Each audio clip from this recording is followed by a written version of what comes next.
उत्तर प्रदेश के बाराबंकी में 3 दिन पहले थाना मसौली क्षेत्र में हत्या कर फेंके गए शव का खुलासा पुलिस ने कर दिया है, जिसमें एक बार फिर पति पत्नी का रिश्ता शर्मसार हुआ है। जहां अवैध संबंधों के चलते पत्नी ने ही अपने पति को प्रेमी और उसके साथियों के साथ मिलकर मौत के घाट उतार दिया।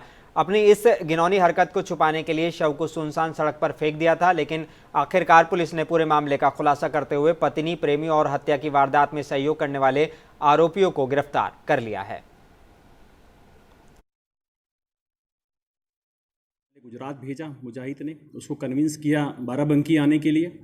और जब वो बाराबंकी आता है बिजनेस वगैरह की झांसी में आकर के, तो यहाँ पर रेलवे स्टेशन से ही रिजवान और आफ्ताब ने उसको ले लिया कस्टडी में और अपनी मोटरसाइकिल पर उसको घुमाए। रात हो गई तो उसको पाइप से मार करके उसकी हत्या कर दिए और डेड बॉडी छोड़ के चले गए। पूरी तरह से ये सोचा आश्वस्त थे कि केस नहीं खुलने पाएगा, क्योंकि इन्होंने अपने लेवल से पूरी चालाकी बरती थी उसमें कई। लेकिन केस का अनावरण हुआ और इस घटना में शामिल मृतक की पत्नी सहित सभी चारों अभियुक्त गिरफ्तार हो गए हैं।